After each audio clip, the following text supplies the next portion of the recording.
Oui, nous avions évoqué à la dernière séance cette question de la construction un peu culturelle, on pourrait dire, dans l'institution d'une ambiance qui permet cette forme d'accueil de la parole d'un professionnel. C'est vraiment, là aussi, en référence à la psychothérapie institutionnelle, c'est vraiment une fonction d'accueil, la parole.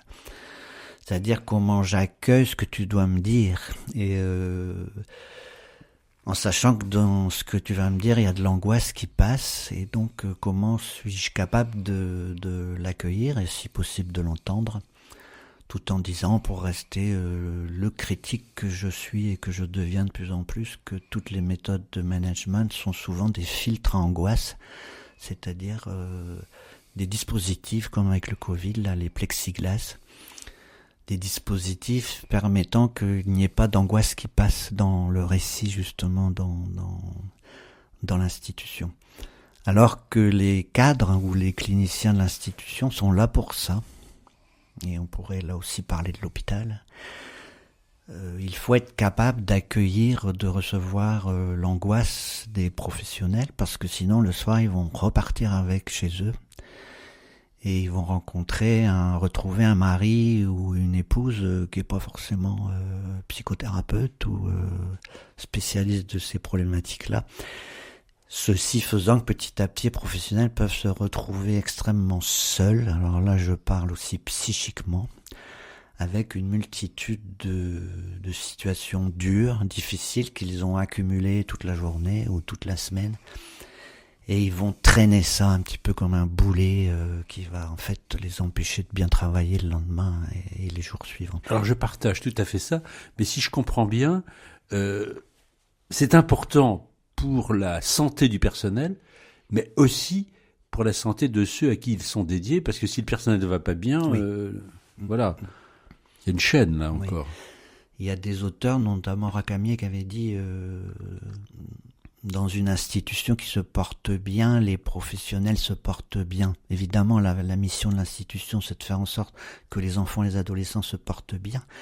Mais quand ça, c'est plus ou moins réussi, les professionnels aussi.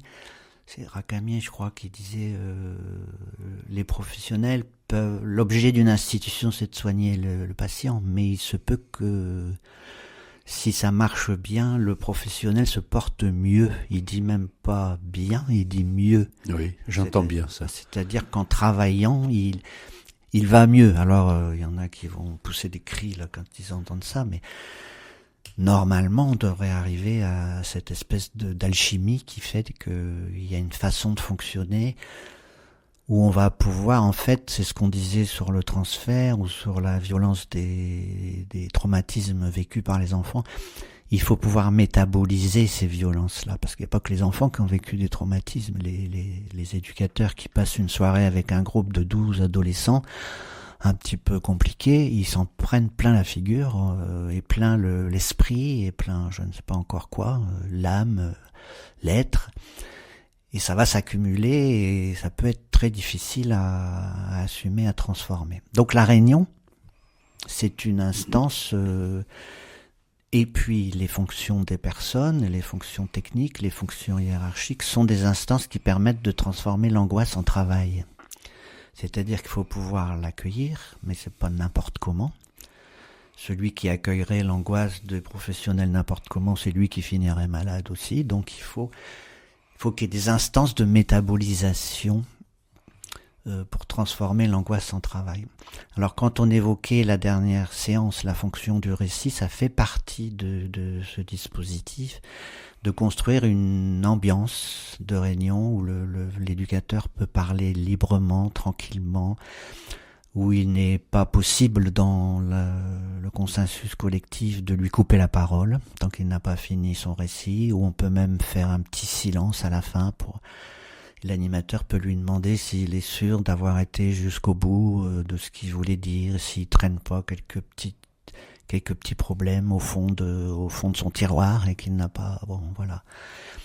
En fait, c'est cette histoire d'ambiance culture, c'est un profond respect institutionnel du vécu de l'autre, du vécu du professionnel qui est en face. Et alors ce qui se passe, alors vous allez me dire, ça fait quoi aux enfants, cette histoire-là?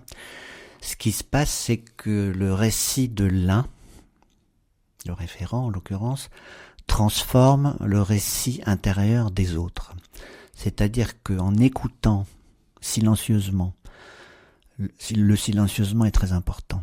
Parce que je passe pas ma réunion à tourner dans ma tête ce que j'ai envie de dire et ce que j'ai envie de répondre à celui qui parle. Non, je suis là pour écouter, accueillir ce que dit l'autre. Donc je suis disponible psychiquement par rapport à ça. Et c'est parce que je suis disponible que l'autre va pouvoir parler tranquillement. Et c'est parce qu'on est disponible collectivement, parce qu'il est dit que c'est comme ça qu'on travaille dans cette institution-là. C'est pas n'importe comment, c'est pas n'importe quoi, c'est comme ça. Et c'est ce comme ça qui fait que ce récit va être possible. Et en parlant de cette façon, quand ça marche,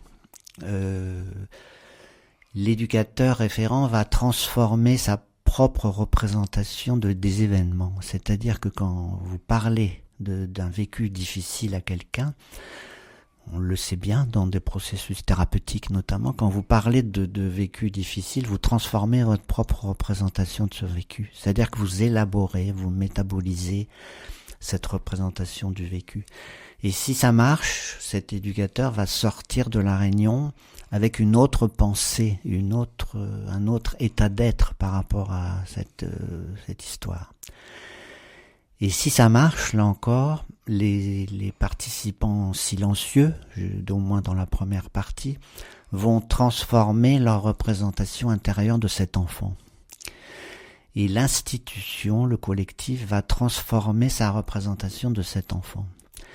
Et c'est pour ça, quand ça marche, là aussi, je dis, le lendemain, l'enfant va aller mieux.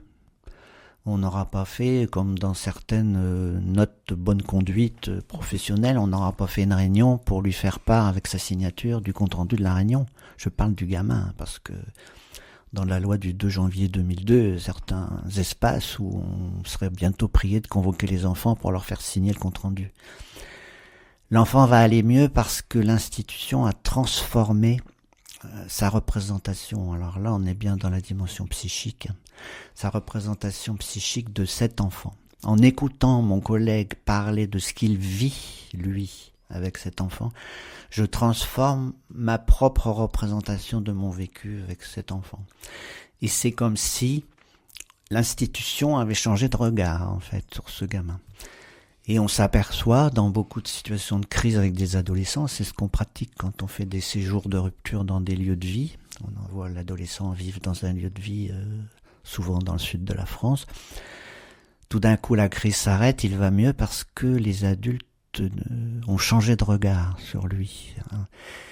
Et la crise institutionnelle d'un enfant, quand ça arrive, c'est justement un espèce de nœud des regards, c'est-à-dire quand la violence mélange tout.